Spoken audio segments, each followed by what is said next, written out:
Do you know what this is? I know you think you do. Keep watching and in 5 minutes you'll know exactly what it is and why it matters.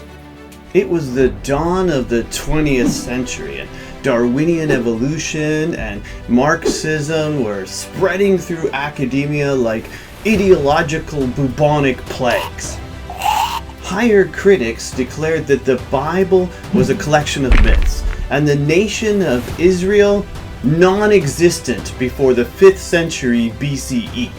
Genesis 32:28. Then the man said, "Your name will no longer be Jacob, but Israel, because you have struggled with God and with humans and have overcome."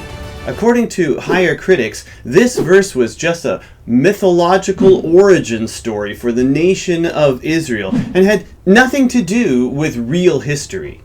And then in 1913, Egyptologist Ludwig Borchardt bought a fragment of a pedestal base from an antiquities dealer named M. Nachman. The relief measures about 16 inches wide by 18 inches tall. It shows 3 Semitic-looking prisoners tied with a rope around their necks. Each prisoner has a cartouche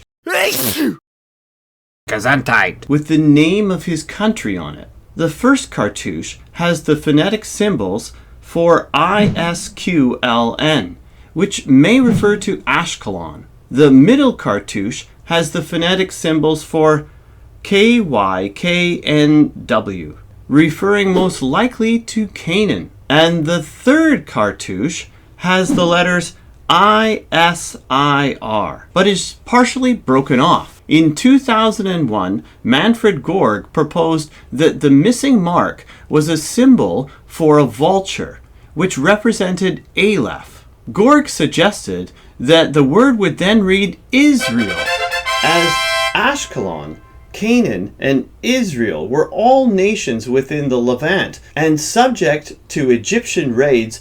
This interpretation made the most sense, except that, according to higher critics, Israel did not even exist as a nation before the 5th century.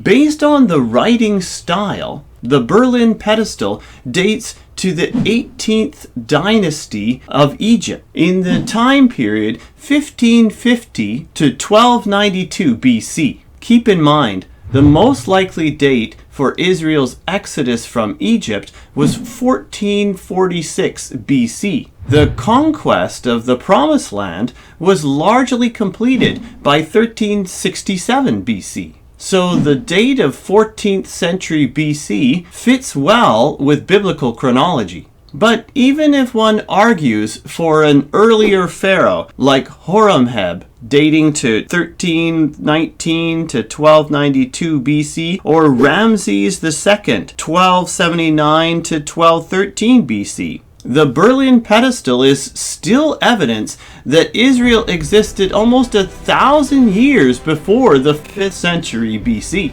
and was fully recognized as such by its formidable enemy, Egypt, to the south. Gorg's interpretation of the evidence caused quite a stir in academia, which had only become even more atheistic by the 21st century.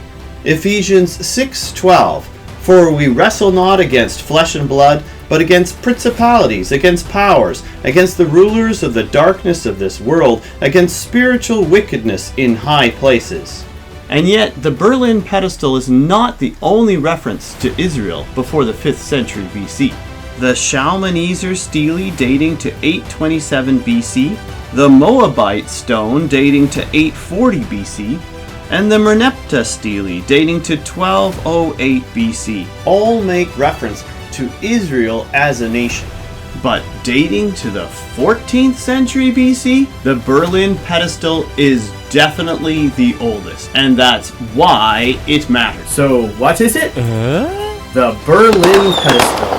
But then, you already knew that. You can believe what the Bible says about the past, but what does it say about the future? Hebrews 9:27. As it is appointed unto men once to die, but after this, the judgment. Are you ready?